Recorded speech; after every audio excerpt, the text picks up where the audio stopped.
அன்று சக்கரவர்த்தி அக்பர் அவர்கள் ஏதோ ஒரு காரணத்தால் காலையிலிருந்தே சற்று கோபமாகவே இருந்தார்.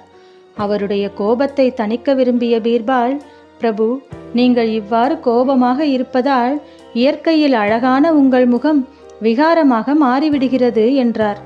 பீர்பாலை முறைத்த அக்பர், என்ன தைரியம் இருந்தால் என்னை விகாரமானவன் என்று கூறுவாய்? இனி உன் முகத்தில் வெழிக்க நான் விரும்பவில்லை. எங்காவது கண்காணாத இடத்திற்கு சென்றுவிடு என்றார். இதை கேட்டு மனமுடைந்த பீர்பால் உடனே அந்த இடத்தை விட்டு சென்று விட்டார். அடுத்த நாள் அக்பர் தர்பாருக்கு வந்ததும் சபையில் பீர்பால் மட்டும் இல்லாததை கவனித்து அவரை பற்றி விசாரித்தார். தர்பாரில் ஒருவர் எழுந்து நின்று, பிரபு, நேற்று நீங்கள் அவர் மீது கோபமுற்று இந்த நகரத்தை விட்டு கண்காணாத இடத்திற்கு சென்று விடுமாறு கட்டளையிட்டீர்களாம்.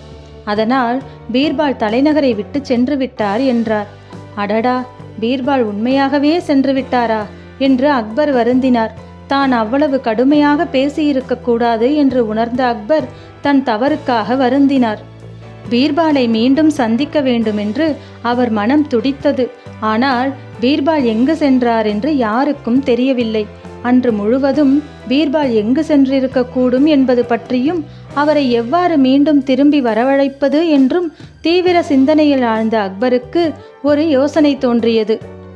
உடனே அவர் மந்திரியை அழைத்து, மந்திரியாரே, கொளுத்தும் நடுப்பகல் வெயிலில் குடையின்றி ஒருவன் பிரதான சாலையில் நடந்து வர வேண்டும். அப்படி வருபவனுக்கு 100 பொற்காசுகள் தரப்படும் என்று ராஜ்யமெங்கும் தண்டோரா போடுங்கள் என்றார். பிரபு, இப்போது கடும் கோடை காலம்.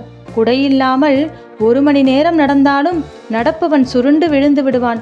அப்படி இருக்க யார் தங்கள் உயிரை 100 பொற்காசுகளுக்காக விட முன்வருவார்கள் என்றார். நான் சொல்வது போல் தண்டோரா போட்டு அறிவியுங்கள், போதும் என்றார் அக்பர். உடனே மந்திரியும் அக்பரின் விருப்பப்படி ராஜ்யமெங்கும் தண்டோரா போட்டு அறிவித்தார். அக்பரின் அறிக்கையை கேட்ட பொதுமக்கள் ஆச்சரியமுற்றனர். தலைநகருக்கு அருகே இருந்த ஒரு சிறிய கிராமத்தில் வசித்து வந்த ஒரு பரம ஏழை இந்த செய்தியை கேட்டு பரபரப்படைந்தான். வாழ்க்கையில் பொற்காசுகளையே பார்த்திராத அவன் ஒரே சமயத்தில் 100 பொற்காசுகள் கிடைக்கும் என்ற அறிக்கை அவன் ஆசையை தூண்டியது. அந்த தொகை மட்டும் கிடைத்தால் அவனுடைய ஏழ்மை பரிபூர்ணமாக விலகிவிடும். அதை பற்றி அவன் தன் மனைவியிடம் விவாதித்த போது அவள் ஒரு யோசனை கூறினாள். நமக்கு பக்கத்து வீட்டில் சில நாட்களுக்கு முன் குடிவந்து இருக்கும் மாதவனை கேட்டு பாருங்களேன். அவர் அதி புத்திசாலியாக காணப்படுகிறார். அவர் நிச்சயம் இதற்கு ஏதாவது ஒரு வழி கூறுவார் என்றாள். அவ்வாறே அவன் தன்னுடைய பக்கத்து வீட்டுக்காரனான மாதவனை யோசனை கேட்டவுடன் அவன் உடனே, அது ஒன்றும் கஷ்டமில்லையே, நீ ஒரு நாற்காலியை தலைக்கு மேல் சுமந்து போ, உன்மேல் வெயில் படாது என்று கூறினான். ஆஹா, என்ன அருமையான யோசனை!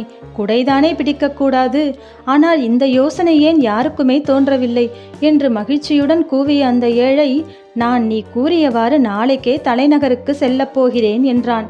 அவ்வாறே மறுநாள் கிளம்பிய அவன் தலைக்கு மேல் ஒரு சிறிய நாற்காலியை தூக்கி கொண்டு கால்நடையாகவே அக்பரின் தர்பாரை அடைந்தான். பிரபு, குடை இல்லாமலே கொளுத்தும் வெயிலில் என் கிராமத்திலிருந்து இங்கு நடந்தே வந்திருக்கிறேன். தான் எவ்வாறு வந்தேன் என்பதை அவன் விவரித்தான். சபாஷ், யாருக்குமே தோன்றாத இந்த யோசனை உனக்கு மட்டும் எப்படி தோன்றியது என்று அக்பர் ஆவலுடன் கேட்டார். பிரபு, உண்மையில் எனக்கு இந்த யோசனையை சொல்லிக் கொடுத்தது என் பக்கத்து வீட்டுக்காரன் மாதவன் என்றான் ஏழை. அது பீர்பால்தான் என்று யூகித்து கொண்ட அக்பர் தன் திட்டம் பலித்ததை எண்ணி மிக மகிழ்ச்சியுற்றார். நான் அறிவித்தபடியே உனக்கு 100 பொற்காசுகள் தருகிறேன். அந்த பணத்தை உன் கிராமத்திற்கு பத்திரமாக எடுத்துச் செல்ல உன்னுடன் 2 காவலர்களையும் அனுப்புகிறேன். நீ உன் வீட்டை அடைந்ததும் அந்த புத்திசாலி மாதவனை காவலர்களிடம் ஒப்படைத்துவிடு என்றார். அவ்வாறே மிக்க மகிழ்ச்சியுடன் அந்த ஏழை 2 வீரர்களின் துணையுடன் தன் வீட்டை அடைந்தான். அவன் அடையாளம் காட்டிய மாதவனை காவலர்கள் தங்களுடன் அழைத்து கொண்டு தலைநகர் திரும்பினர். அரண்மனையில் நுழைந்த மாதவன் தன் முகத்தை ஒரு பையினால் மூடிக்கொண்டு வந்தான். மாதவா, உன் முகத்தை ஏன் மூடிக்கொண்டிருக்கிறாய்? பையை அகற்று என்றார் அக்பர். பிரபு, நான் மாதவன் இல்லை, நான் தான் பீர்பால். உங்கள் முகத்தில் இனி நான் விழிக்கக்கூடாது என்ற உங்கள் கட்டளைப்படியே நான் எனது முகத்தை மூடிக்கொண்டு வந்து உள்ளேன் என்றான். பீர்பால், உன் முகத்தை நான் இப்போதே பார்க்க விரும்புகிறேன், இதுவும் என் கட்டளையே என்று கூறிய அக்பர் தானே முன் சென்று அந்த பையை அகற்றிவிட்டு பீர்பாலை மிகுந்த பிரியத்துடன் கட்டி அணைத்து கொண்டார்.